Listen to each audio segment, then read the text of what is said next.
In 1969, mankind had achieved two new frontiers. First, of course, was Neil Armstrong's landing on the moon, and secondly was the dawn of the internet. Now, the man on the moon, very amazing event. The dawn of the internet, some pretty humble beginnings to it. It all started when some students and faculty at UCLA wanted to send some messages to some of their colleagues over at Stanford University. So they first developed what would be called the first version of the internet and tried to send a message to each other.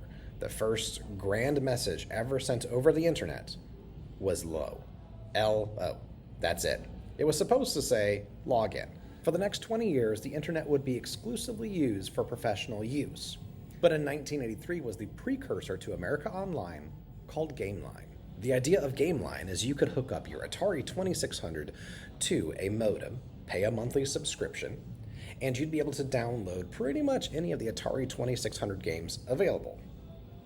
The problem is this was released in 1983, which was the same year of the great video game crash. So Atari video games were not exactly the most popular thing at the time. And people did not want to pay the setup fee and did not really like the idea of having a monthly subscription, although the games themselves were only $1 each.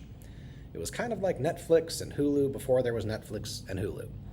The main component of GameLine was using this technology of using a phone line to dial up to connect to this elusive internet.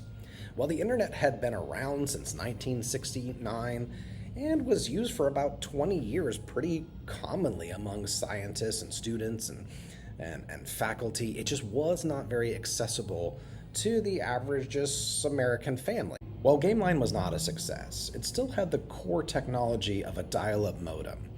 The creator of GameLine took a step back and rebranded it America Online. Now, the first American Online tried something a little different. It kind of treated getting onto the internet like making a long-distance call. You essentially had to pay for America Online by the hour. In just 3 years, America Online had now grown to 3 million users. But by 1995, their growth was pretty static. They could not seem to break that 3 million mark. So they had a new innovative idea, is to send in the mail CDs and floppy disks that gave the user free hours, 100 hours, 1,000 hours, 5,000 free hours.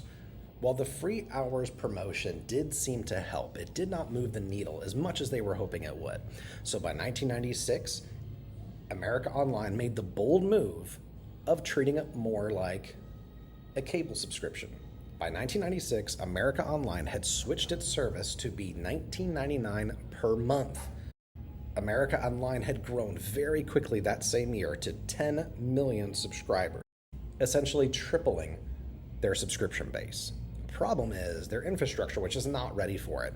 So people would often get the busy signal, the dreaded busy signal. Seeing American Online's explosive growth, they quickly expanded their infrastructure and by 1997 had 34 million subscribers internationally. Half of American households across the country were using America Online. America Online would reach its peak in the late 90s as it gave American households access to the never-ending internet. But things would begin to change.